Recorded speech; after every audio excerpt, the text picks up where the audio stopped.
In room 55 of the British Museum sits a clay tablet the size of your palm, 14 centimeters across, circular, baked at some point after 700 BC, though the knowledge encoded in it is older, much older.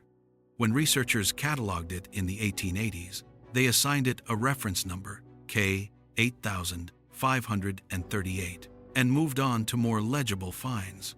It sat in storage for nearly a century before anyone looked at it seriously.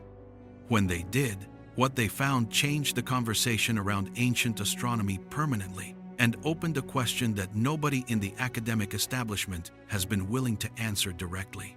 The tablet is divided into 8 segments. Each segment contains astronomical notations, star positions, planetary angles, observation records, arranged in careful cuneiform script. It is a planisphere, a star map. The Sumerians called this type of document a mul, a pin, a record of the sky exactly as it appeared on a specific night from a specific location on Earth. In 2008, 2 researchers, Dr.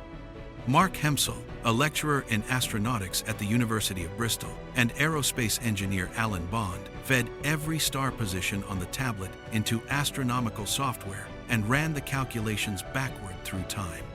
They were trying to find the precise date and geographic location from which the observations had been made. The software returned a result. June 29th, Oli, 3123 BC. Observed from ancient Mesopotamia, in the hours before dawn, when the sky was still dark enough to read the stars clearly. That alone is extraordinary. A clay tablet precise enough to be dated to a single specific night more than 5,000 years ago. But Hempsel and Bond were not primarily interested in the date. They had found something in one of the 8 segments that had no obvious astronomical meaning, something drawn with the same careful precision as the star positions surrounding it, but pointing in a different direction entirely. A trajectory, a path traced across the sky from northeast to southwest, at a shallow angle of approximately 6 degrees above the horizon. They ran that trajectory through the same software. What it described was an object entering Earth's atmosphere at high velocity. The entry corridor placed it over the Eurasian landmass. The calculated impact zone, following the trajectory to its endpoint, was the Austrian Alps. An asteroid, roughly a kilometer in diameter, moving at an estimated speed of 70,000 kilometers per hour. The Sumerians had recorded an impact event 5,000 years before the invention of modern astronomy on a clay tablet that has been sitting behind glass in London since the 19th century. Hempsel and Bond published their findings. The paper passed peer review. It is available in academic literature. It generated some coverage in science press at the time, a brief wave of interest, and then the conversation moved on. That is worth sitting with for a moment. An object 1 kilometer across, entering the atmosphere at a shallow angle and striking a mountain range, does not simply destroy what is directly beneath it. The physics of the event extend far beyond the impact point. The explosion on contact generates a shockwave that travels outward at supersonic speed, flattening forests and structures across a radius measured in hundreds of kilometers. The heat pulse ignites fires across a region the size of a small country, and the material ejected into the upper atmosphere, pulverized rock, vaporized ice, combustion debris, spreads globally within weeks. The term for what follows is impact winter. The sun dims, temperatures drop, growing seasons shorten or fail entirely. Agricultural systems that were fragile to begin with collapse under the pressure of consecutive failed harvests. Populations that had been expanding contract sharply as food supplies disappear. Now place that event in context. In 3123 BC, Sumerian civilization was in its earliest phase. The first true cities, Uruk, Eridu, Nippur, were taking shape in the river valleys of Mesopotamia. Writing had just been invented, or was in the process of being invented, to manage agricultural surplus. The foundations of the first organized human society on Earth were being laid, brick by brick, in the flatlands between the Tigris and Euphrates.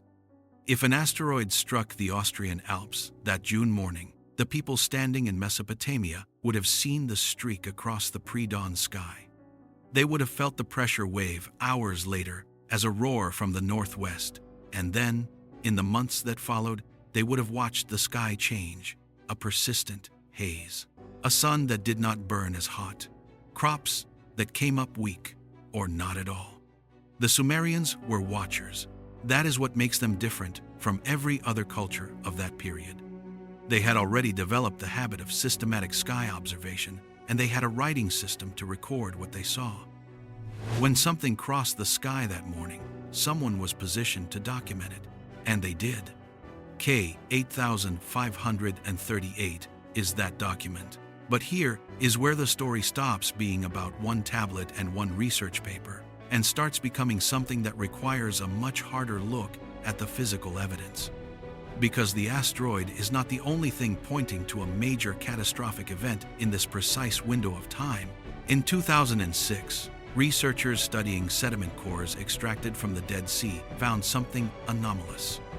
Buried in the sediment at a specific depth corresponding to approximately 3100 BC was a distinct layer of ash, fine particulate material, consistent with a large-scale atmospheric event, a rapid global injection of debris that settled uniformly across the region and was then buried under centuries of normal sedimentation.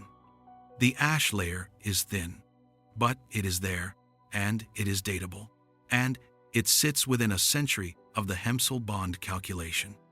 The same year, oceanographer Dallas Abbott and her team at Columbia University's Lamont Doherty Earth Observatory published findings on an unconfirmed impact structure on the floor of the Indian Ocean located at approximately 29 degrees south latitude and 61 degrees east longitude. The Burkle crater, as it came to be called, has never been officially classified as a confirmed impact site. The seafloor in that region has not been drilled and sampled in sufficient detail to settle the question, but the surrounding seafloor tells a story on its own. Chevron dunes, massive sediment formations that only form when an enormous volume of water moves inland at high velocity and then retreats. They are found on coastlines that face impact craters. They are, in effect, the fingerprint of a megatsunami. Abbott's team found chevron dune formations on the coast of Madagascar, on the southern coast of Australia, along stretches of the Arabian Peninsula, on the east coast of Africa. Multiple independent formations on multiple coastlines, all facing the Indian Ocean, all dated to the same narrow window, approximately 3000 to 3100 BC. An impact into the Indian Ocean of sufficient size would explain every one of those formations simultaneously. The wave generated would have been unlike anything in recorded human experience. A wall of water hundreds of meters high at the point of origin, traveling at the speed of a passenger jet across thousands of kilometers of open ocean, reaching every surrounding coastline within hours. Every coastal settlement bordering the Indian Ocean in 3100 BC would have been destroyed. And here is the part that academic institutions have been reluctant to say plainly. At that exact moment in history, the populations most severely affected the peoples of the Arabian coast, the Indus Valley, the East African shore, the coastal settlements of southern Asia, all undergo what archaeologists describe as a disruption. Sites are abandoned. Populations relocate inland. The archaeological record shows sudden discontinuity where there had been gradual development. For decades, these disruptions were explained independently. Climate shift here, political instability there, localized flooding somewhere else. Each event given its own cause, in its own region, in its own academic subfield. Nobody looked at them all together and asked whether they shared a single cause. Abbott did. Her paper was published, read, and then filed away under "requires further investigation." That was 20 years ago. The further investigation has not been forthcoming. Now bring in the written record. The flood narratives. The Epic of Gilgamesh, the oldest piece of literature in human history, composed in Mesopotamia, written down in its most complete form around 1200 BC, but drawing on sources that go back to at least 2100 BC, and almost certainly much further, contains a flood account. The gods decide to destroy humanity. One man is warned. He builds a vessel. The waters come. Everything is covered. The waters recede. The man survives, and the world begins again. You know this story. You have known it since childhood. Most people in the world know it. What most people do not know is that the Sumerian version predates the biblical account by more than 1,000 years. The biblical flood narrative, as written in Genesis, was composed during or after the Babylonian exile, a period when Hebrew scribes had direct access to Mesopotamian literary traditions. The parallels between the two accounts are not coincidental. They are the same story, drawn from the same original source. And the Sumerian original describes the catastrophe in specific physical terms: the darkness, the noise from the sky before the water came, the wave arriving from the horizon without warning, the days of flooding, the gradual recession. The same story appears in the Akkadian Atrahasis epic, composed independently of Gilgamesh but drawing on the same events. It appears in the Indian Matsya Purana, a Sanskrit text describing a great fish that warned the first man of an approaching flood and guided his vessel to safety. It appears in early Chinese flood mythology, where a hero named Gun and later his son Yu spend years controlling floodwaters that came from nowhere and covered the land. It appears in accounts from indigenous peoples of coastal Australia, some of which describe a flood arriving from the sea, rising rapidly, and permanently altering the coastline descriptions that Aboriginal oral tradition has maintained for, according to some estimates, more than 10,000 years. Though the most dramatic accounts cluster around a period that researchers are beginning to associate with the 3100 BC window. The standard academic position on flood myths is well established. Humans have always lived near water. Floods are traumatic. Cultures independently generate flood narratives as a response to universal human experience. That is a reasonable position, and it may account for many of the stories. But it does not account for the specificity of the timing. Independent cultures on opposite sides of the planet, encoding the same event in the same narrow century, the chevron formations, the Dead Sea ash layer, the abandoned coastal settlements, the unconfirmed crater, the trajectory on a clay tablet in London. All of it pointing to the same period. All of it, when examined in isolation, explainable by other means.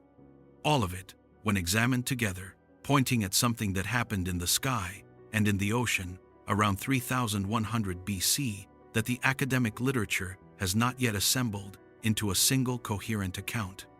There is a reason the Sumerians built what they built so fast. In the 2 centuries following 3100 BC, Sumerian civilization goes from scattered agricultural settlements to the most organized society on Earth at that time.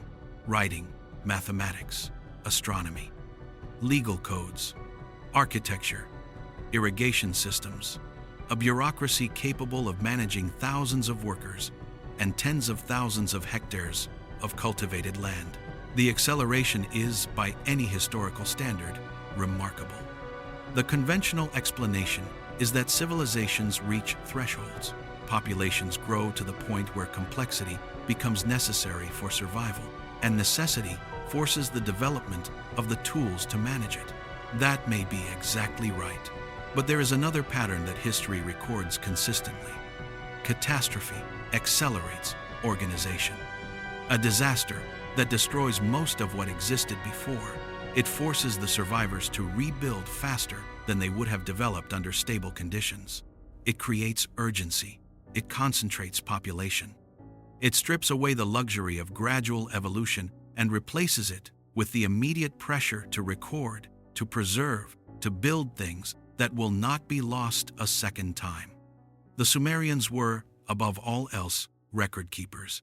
They wrote down everything: grain inventories, astronomical observations, legal disputes, mythological accounts, medical procedures, love poems. No culture before them left anything approaching this volume of written material. No culture since has been more committed to the act of documentation. The question is what they were so determined not to forget. K. 8538 is 14 centimeters across. It fits in the palm of one hand. It was made by someone who understood that the thing they were recording needed to be preserved exactly the star positions in their correct segments, the trajectory drawn at its precise angle, the date encoded in the astronomical data for anyone capable of reading it. That person, standing in Mesopotamia sometime before 700 BC, was copying from an older source. The event itself had happened more than 2,000 years earlier, but the record was still being maintained, still being copied onto new clay, still being kept. Whatever crossed the sky on June 29, 3123 BC, if Hempsel and Bond's calculation is correct, it was important enough that someone spent the next 2 millennia making sure the record survived. It survived. It is in room 55 of the British Museum, and the question it raises has been sitting there, unanswered, since 2008.